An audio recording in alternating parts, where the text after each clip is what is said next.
Bonjour les amis, j'espère que vous allez bien les amours. Quand vous n'aviez pas encore traversé des étapes dures, je dis bien dures dans votre vie, quand vous n'aviez pas encore eu à traverser des étapes cruelles, je dis bien cruelles, douloureuses, pénibles dans votre vie, vous allez dire que Dieu n'existe pas. Si vous avez déjà eu à traverser ces étapes, des maladies incurables, des solutions qui viennent après avoir que tout le monde vous a abandonné, mais vous vous êtes accroché au Seigneur en toute confiance. Mais à la fin, le Seigneur vous sort de cette situation.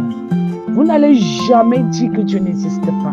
Quand vous vous retrouvez dans des situations critiques, au point où votre vie en dépend, je dis, il suffit d'un mot de vous, tout est fini.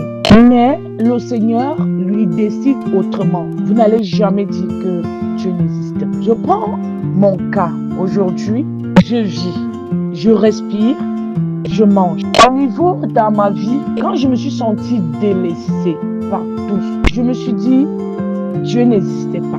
Mais il y avait un truc en moi qui me redonnait toujours de l'espoir. Et cette chose était cette petite voix de force qui me poussait à ne pas lâcher prise, à continuer à croire que le Seigneur peut faire un miracle dans ma vie. N'hésitez pas de nous suivre chaque jour dans notre chaîne L'amour du prochain, le développement d'une vie nouvelle, pour mieux développer votre vie et votre conscience, pour mieux avancer dans vos entreprises et aussi dans le christianisme. N'hésitez pas de liker, de partager et surtout de laisser un commentaire. Et abonnez-vous. Mais le reste autour de moi était tellement fort.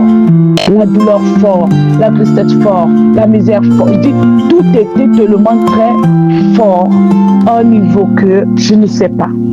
Tellement la maladie était forte, elle arrivait à me réduire et je perdais mes forces. Mais les amis, pour des personnes qui n'ont jamais, je dis jamais, eu des cas durs, je ne parle pas des divorces, des choses inutiles. Parce que certaines personnes vont venir me parler ici de leur expérience sociale. Mais moi je le dirais, je parle des problèmes cruciaux de la vie. Où tu te dis qu'il n'y aura personne, il n'y aura plus personne pour te soutenir. Je vous dis, c'est après avoir traversé ces étapes que j'ai eu l'honneur de créer ma fondation pour soutenir. Et c'est là que j'ai compris, si au moins moi j'avais des personnes qui pouvaient m'habiller, une conscience, comment faire pour ne pas rester dans cette misère. Des gens qui n'ont pas de pieds, qui se retrouvent dans cette genre de situation, cloués sur des lits. Ils n'ont personne pour les envoyer que donnez-moi de serait-ce un gobelet d'eau. Comment ces gens font pour s'en sortir? C'est-à-dire la douleur, les pleurs, la maladie devient plus fort que tout. Et ça devient plus fort que la foi. Les amis, vous traversez ce genre de situation aujourd'hui. J'aimerais vous donner encore de l'espoir. Ne perdez pas votre espoir et ne détournez pas de chemin. Les amis, je vous jure au nom de Dieu.